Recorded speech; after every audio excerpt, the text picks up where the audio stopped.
kadarın aslında tam olarak neyle ilgili olduğunu biliyorsunuz. Yani Rusya'nın Putin'in kararıyla ve Rus elitlerinin kararıyla Ukrayna'yı işgale girişiyor. Tüm dünyanın gündeminde bu zaten. Ama bunun dışında da pek çok sizce bu sorunun cevabı olabilecek mesaj gönderebilirsiniz. Biz de vaktimiz oldukça burada paylaşırız. Rusya'nın işgali ikinci. Evet.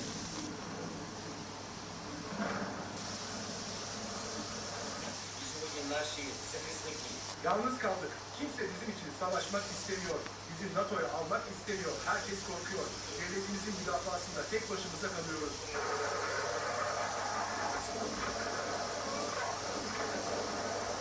Rus güçleri Ukrayna'nın başkenti Kiev'e ulaştı. Devlet Başkanı Zelenski Batı'ya sitem etti. Putin'e seslendi. Ölümleri durdurmak için müzakere masasına oturalım dedi.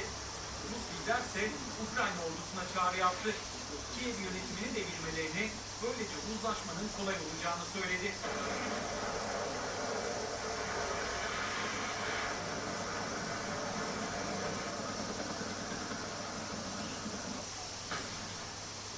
Rusya'nın Ukrayna işgali ikinci gününde Rus ordusu sabaha karşı yeni ve çok şiddetli saldırı başlattı.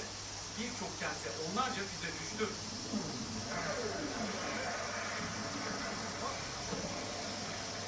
Rus güçleri kuzeyden, güneyden ve doğudan ilerlemeye çalışıyor. Özellikle Ukrayna'nın doğusunda şiddetli çatışmalar yaşandı. Kiev, Rus güçlerini işgal ettikleri bazı bölgelerden püskürttüklerini açıkladı. Çok sayıda tank ve zırhlı aracın imha edildiğini, binden fazla Rus askerin öldürüldüğünü duyurdu. Başkent Kiev'de ise durum giderek kritikleşti. Devlet Başkanı Zelenski kamera karşısına geçti.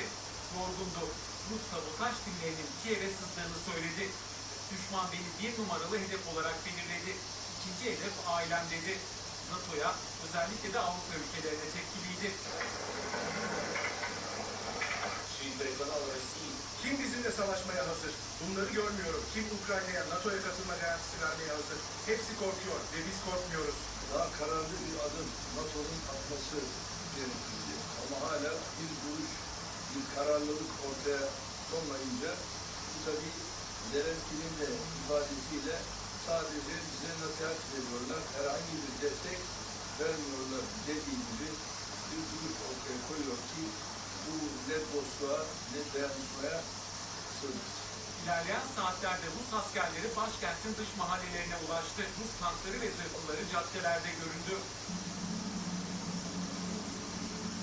Bu zırhlılardan biri caddede ilerleyen sivil aracı ezdi. Sürücü hurdaya dönen araçtan mucize eseri sağ çıktı. Çatışmalar başkent Kiev yakınındaki Hostomel Havalimanı'nda yoğunlaştı. Rusya alanın ele geçirildiğini duyurdu. Bölgeye havadan indirme yapıldığını ve başkent Kiev'in batıdan kuşatıldığını açıkladı. Kiev'in batı bölgeleriyle bağlantısı kesildi dedi. Bu saldırıları şiddetlenirken NATO liderleri çevrim içi zirvede bir araya geldi. Bugünkü NATO zirvesini bu konuda ne gibi adımlar atıyorsunuz veya atacağız? Bunu konuşacağız.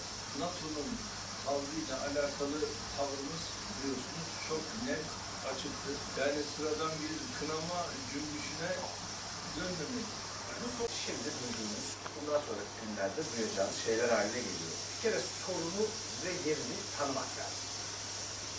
Ukrayna birden fazla, yani şöyle söyleyeyim size, 4 farklı inancı bir arada barındıran ve ismi de bu inançları ayıran çizgi manasında Almanca kökenli Kaiser'den gelen bir ülke.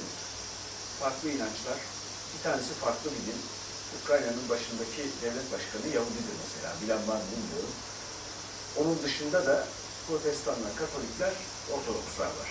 Ülkenin yarısının 2003'teki turuncu darbeye kadar Batı tarafının Ukraynaca konuştuğunu, Doğu tarafının ortadan ikiye böldüğümüzde neredeyse Rusça konuştuğunu, sonra NATO'ya kabulüyle ilgili Amerika'nın bir baskı yapmaya başladığını, Avrupa Birliği'nin bunu sürekli ertelemek istediğini, başı belaya girmesin Avrupa Birliği'nin diye ertelemek istediğini, engellediğini şu ya da bu biçimde diplomatik yollarla anlattık. Şimdi nitekim Zelenski de devlet başkanı da NATO'ya alınmamaktan dolayı bir şikayet şikayette bulunuyor. Daha sonra Avrupa Birliği bunu nasıl yaptı? Ya biz ülkeyi yatırımlarla insanların ilgisini çekerek batıya yönlendiririz. Dolayısıyla içeriden fethederiz vaadinde bulunmuş belli ki.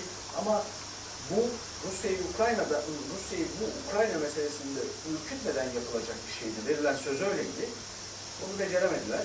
Bunun sebebi sadece Avrupa Birliği değil, Rusya'nın kendi durumu aynı zamanda. Dolayısıyla Rusça konuşanlar epeyce doğuya sıkıştığında ve Ukrayna'yı kaybedeceğini hissettiğinde Rusya, elbette Akdeniz'de ta Gürcistan'dan başlayan 2008'de, onun da öncesinde Sovyetlerin çöküşünden itibaren, elbette sonrasında Kırım'ın işgali 2014'te ve şimdi Ukrayna ile başka bir sürecin bir yandan teknik olarak Karadeniz'e kendisinin hakim olma isteğini ortaya sererken bir yandan da Ukrayna'yı kaybetmek istemediğini göstermiş oldu. Sorunun nedenlerinden bir tanesi de bu. Ama aynı zamanda Rusya'nın kendi iç meseleleri de var. Ekonomik olarak zorda bir ülke. Dünyanın en büyük topraklarına sahip, en zengin kaynaklarına sahip doğal olarak ülkesi, fakat İspanya'dan daha fakir. Dolayısıyla bu bir takım siyasi sorunlar da yaratıyor. O bakımdan da köşeye sıkışmış hissediyor. Herkes Rusya'yı gözüne kestirdiği gibi düşünüyor olabilir Moskova'daki elitler. Fakat bu karar, dünyanın şimdi konuştuğu şey şudur: bu karar Rus halkının kararı değil, Rus elitlerinin ve dolayısıyla Putin'in kararıdır ve Putin'in savaşıdır. Peki sonuçları? Bunlara geleceğiz.